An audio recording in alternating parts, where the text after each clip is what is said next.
We're back with Master Quilter Sue McCarty. And Sue, I really enjoyed watching that because what I got from that is that when you're doing your work quilts for other people, you were able to use the Statler Stitcher, which is automated to do certain things, and then you got to come back in and put your spin on it. So it was a combination of the two. Right. You know, I need a little help sometimes, and that Statler is there for me. And this is now a joyful thing for you to do, right? Oh, I have a blast. And you know, there is no greater feeling than when a customer comes and picks up her quilt, and she literally has tears in her eyes because you have turned her quilt into something full of love and dimension and color, and they're just so happy. Yeah, I know that that's got to be a great feeling because you helped make that journey. It's now an heirloom for them. Well, it's now a quilt. Yeah, it's a real quilt. It's not sitting in the drawer somewhere. But it wasn't, as you said, it was not always like this exciting journey for you because it was scary at the beginning. It was. I was terrified of my machine, and you know, we have to learn that that machine is really just a sewing machine on wheels, and get over that fear and practice and move forward. Well, as we were talking before the show, before we were deciding all the things that you would do, you said, well, you know, if I just had known these things, maybe it would have been easier. And we think that maybe sharing Sue's tips with you, if you're thinking about getting into the long arm industry to do things, these are things that just might help you along the way, right? Right. All right, so let's start with the things that you've got. We've got 9, okay? We're going to count them, 9 tips of I wish I had known that when I began. All right, so the first thing, and I actually did do this from the very first day, I created work orders. So I have the name and address of my customers and all the pertinent information for quilting motifs, and I fill that out, and then I have the customer sign it so that we are in agreement. When you're done, you should always take a picture of that quilt for several reasons. Sometimes the quilter will have a friend who creates the same quilt, and maybe 2 years later she'll come and say, I want my quilt just like Betty's. Well, unfortunately, I don't remember what I did on Betty's, so if I can look back in her folder, I can pull up a picture and I can see that. So we have a record, it's a visual record and a written record, and it's a great source. And you said that sometimes you'll even flip the work order over and do doodles on it. Right. My customer and I sometimes collaborate on the design. Sometimes they'll say just do whatever, but you know, we want to make sure that we want this kind of leaf or this kind of feather, so I'll draw on the back. So that's just being business sense, making sense, staying organized. Right, and organization is the key to any successful business. Okay, all right. Okay. And then what have you got here? This is the Gamble manual. Why is that such a big deal? Okay, know your machine. As I said, the first time I ever tried my machine, I literally got sick. So I did not know my machine. I was afraid. So get to know your machine.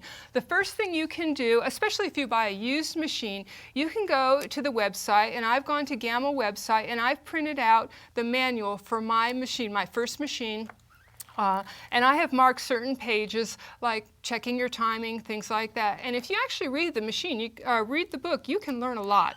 So I've done that, and that's helped. Another thing I've done on my machine is I've modified it. So I have sticking hooks up there, and I hang my snippers, and I have a bucket, and I keep my rulers, my chalk markers.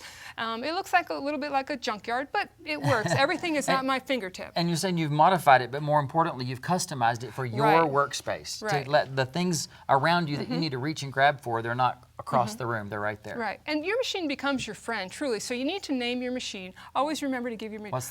I have 2 machines, so I have Millie, she's my freehand classic, Gamble Classic Plus, and then I have Mo, who my husband thinks stands for Mo Money,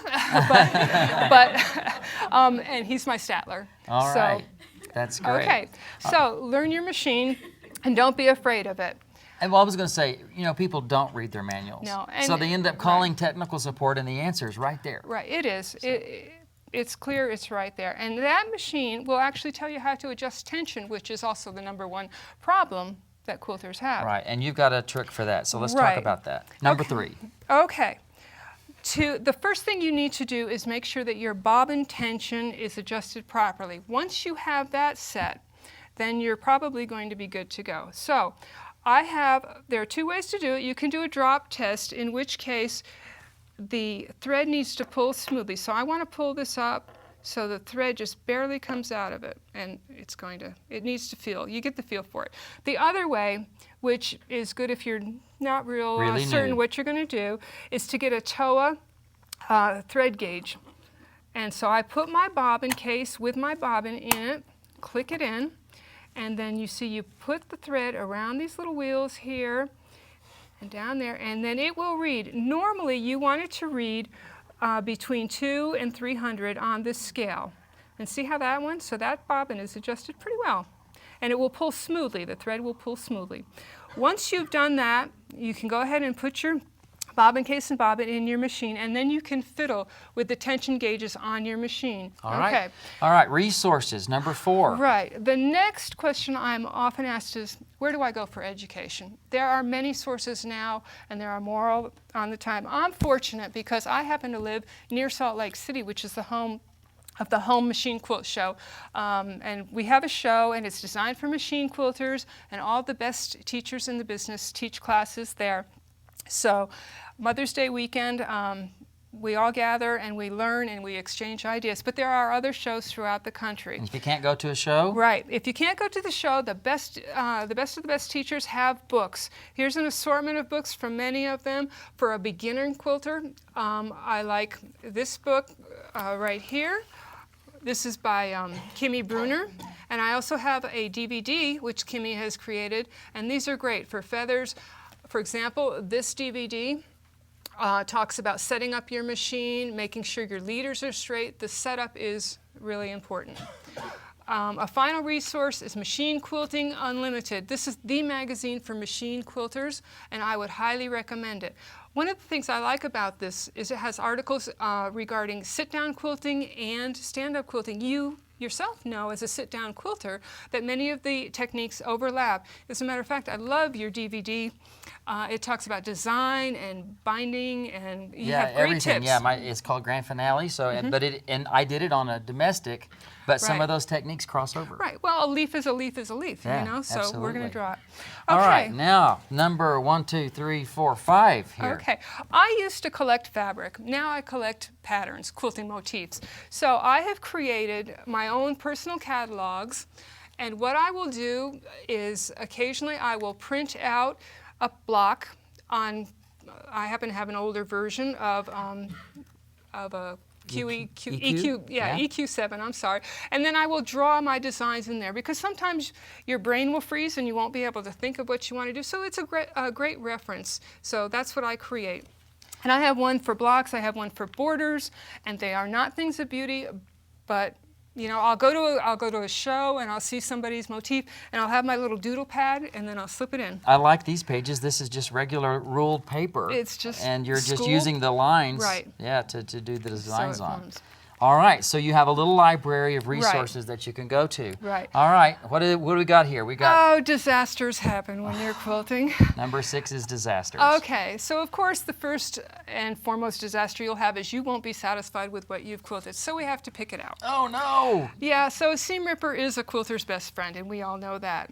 The other tool I really like to help me with that is a thread pick, and what it is a very small crochet hook that you can get. For example, if you have a quilt that has darks and lights and you see that one dark thread that's under that white fabric and you know it's there, you can go ahead and pull that out. I have a friend who told me a story about another quilter who actually ended up quilting a spider into the quilt. It got up Into on the the batting. quilt? Yeah, and of course that spider ended up right on that white quilt block. So she used that thread pick to pick out little spider legs, and I'm glad it didn't happen to me. All right, what The about other these thing is- laundry This is oil. Oil, you know, it happens. You drip a little oil on your quilt and you've got to clean it off. So I have used all of these products successfully to clean off oil. I will recommend that you do not rub. You know, I did that, and that was a learning lesson for me. I actually, one of the first few quilts I quilted for a customer, I ended up with a drip of oil on it, and I didn't know what I was doing. So I scrubbed that quilt. And you know what happens to fabric when you scrub? It gets really frayed and Yeah, worn. it wasn't pretty. And so simply blot it. So you can use these products to spray and then remove oil. Okay, bury your threads or not? It the depends. tails? It depends. On a show quilt, I always bury my thread, and the best tool to use is this spiral eye needle, and you simply slide the thread across the needle, and it will grab into the eye. So you don't have to sit there and thread every Right. needle, every thread. So Right. just do it, bury it, do Right. it, bury it, and move on. But on a customer quilt, I don't normally, because it takes a lot of time to bury your threads. Okay. Hey, speaking of threads, Hmm. I love your metallic threads. Oh, You use a lot of metallic threads. Tell us about those. Okay, well, first of all, one of the reasons I started using metallic threads was because I knew no better. Nobody told me they were hard to work with, so ignorance is bliss, and Yes. I just started using metallic threads. And I use several different kinds. When I use a metallic thread, I always use bottom line in the bobbin. That's by Superior. I'm very successful with some of the embroidery metallic threads. For example, Yenmet work really well, but YLI, Superior, they all make good threads. And the variegated? I love variegateds for thread painting. They add a lot of dimension. They dress up if you have, for example, a dark border. Next week I'm going to do a quilt with black borders. She didn't want to do the applique. So this is a great creative outlet. So I'm going to get to thread paint her flowers and her vine for her, and I will use, in her case, hot pink for the flowers and a variegated green. So these add a lot of color. We have a YLI spool of variegated, and we have King Tut by Superior, which is variegated. Mm-hmm. And everybody in the audience, along with your batting that you got in the previous segment, are going to go home with a spool of these. Yay!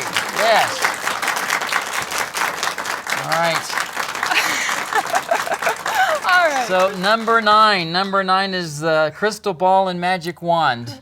If only you had this at the beginning. Is that true? Oh, feel the magic. Yeah, my customers quite often, they come in and they say, just do your magic. So, I say, okay, I'm going to try. But so anyway, I got a magic wand and a crystal ball, and if you look in the crystal ball and if you see a rainbow, it's going to be all right. It's going to be all right. And you Right. also have a fairy that sits on your I do. machine. I have a quilt fairy, and she's actually a porcelain statue, but I know that fairy comes alive at night because sometimes, like every other quilter, you'll, at the end of the day, maybe you're not so pleased with your quilting, but then you come back fresh in the morning, that quilting is not so bad, So you've certainly woven your magic here today and truly demystified so many things. I love the resource pages of your own ideas. Right. Fantastic. So you're a master quilter, and that's a huge honor. And there's a lot of people say, I could never do that. But you have to remember, we all start somewhere. Yes. And these are some of the things that you wish you had known when you started. Right. Right. And if we'll just all learn from the master, then I think we can all be a little bit better and But- have encouragement. And I learned from a master. When I first began, one of the first classes I took was by Linda Taylor, and she told me that if the motor on your machine is not running, you are not improving. And I took that advice to heart. The motor on your machine is Is not not running. running. You're Yep. not learning. So we all start somewhere, and Yeah. Thanks, Linda. Yeah, really.